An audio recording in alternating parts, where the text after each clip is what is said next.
દક્ષિણ પેસિફિક મહાસાગરમાં એક એવો ટાપુ છે જે પોતાની વિશાળ પથ્થરની મૂર્તિઓ માટે જાણીતો છે.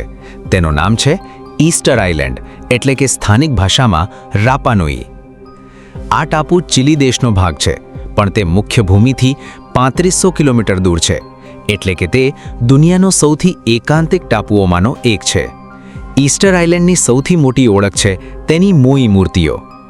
આ મૂર્તિઓ વિશાળ માનવ માથા અને ધડ જેવી આકૃતિઓ છે. ટાપુ પર 900થી વધુ મોઈ મૂર્તિઓ છે. તેમાંની કેટલીક 10 મીટર ઊંચી અને 80 ટન જેટલી ભારે છે. આ મૂર્તિઓ લગભગ 1250થી 1500ની વચ્ચે બનાવવામાં આવી હતી. તેઓ ટાપુના પૂર્વજો, દેવતાઓ અથવા શક્તિશાળી નેતાઓનું પ્રતિનિધિત્વ કરે છે. મોઈ મૂર્તિઓ એક જ જ્વાળામુખીના ખડક રાનોરારાકુમાંથી કોતરવામાં આવી હતી. આ જ્વાળામુખી હજુ પણ ટાપુ પર છે અને ત્યાં અધૂરી મૂર્તિઓ પડેલી છે. સૌથી મોટું રહસ્ય છે આટલી ભારે મૂર્તિઓને ખસેડવામાં કેવી રીતે સફળતા મળી. વૈજ્ઞાનિકો માને છે કે તેમણે લાકડાના રોલર્સ, દોરડા અને લોકોના જૂથે હલાવ્યા હતા. કેટલીક મૂર્તિઓએ પકારો એટલે કે ટોપી જેવા લાલ પથ્થર પહેર્યા છે. આ પકારો 12 ટન સુધી ભારે હોય છે. તે અલગ ખાણમાંથી લાવવામાં આવ્યા હતા.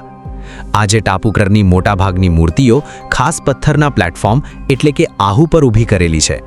દરિયા કિનારે બનેલા આ આહુ પર મૂર્તિઓ ટાપુ તરફ પીઠ કરીને દરિયા સામે મુખ કરે છે.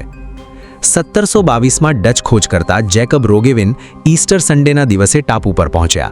તેથી તેનું નામ ઈસ્ટર આઇલેન્ડ પડ્યું. ત્યારે તેઓ અહીંની રહસ્યમય મૂર્તિઓથી આશ્ચર્યચકિત થઈ ગયા. યુરોપિયનોના આગમન બાદ ટાપુ પર યુદ્ધ, રોગો અને ગુલામીને કારણે મોટાભાગની વસ્તી નાશ પામી. તેમની સંસ્કૃતિ અને લેખન પદ્ધતિ રોંગો આજે પણ સંપૂર્ણ સમજાતી નથી. ટાપુના લોકોની દંતકથા છે કે મૂર્તિઓ માના નામની અલૌકિક શક્તિથી ચાલતી.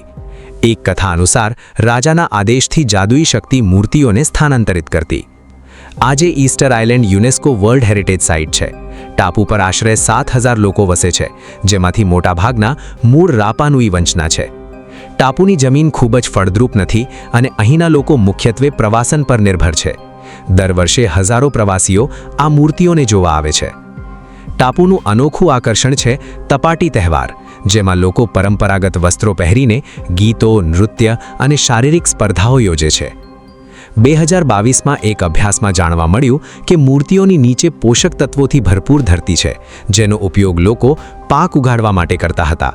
એટલે કે મૂર્તિઓ ફક્ત ધાર્મિક ન હતી, વ્યવહારુ પણ હતી. હવાઈયન વૈજ્ઞાનિકોના સંશોધન મુજબ મૂર્તિઓ ઊભી કરવાની તકનીકમાં દોરડા દ્વારા નમાડીને ચાલવાની પદ્ધતિ હતી. એક પ્રયોગમાં 20 લોકો 10 ટનની મૂર્તિને સફળતાપૂર્વક ખસેડી શક્યા. ઈસ્ટર આઇલેન્ડ એક સંદેશ આપે છે કે કેવી રીતે માનવ સંસ્કૃતિ મર્યાદિત સંસાધનોમાં પણ અદ્ભુત સર્જન કરી શકે છે. તેના પથ્થરના દેવતાઓ આજે પણ મૌન સાક્ષી છે, સમયની, પરિવર્તનની અને માનવ કલ્પનાની. કમેન્ટમાં ઈસ્ટર આઇલેન્ડ લખો અને ચેનલ સબસ્ક્રાઇબ કરો.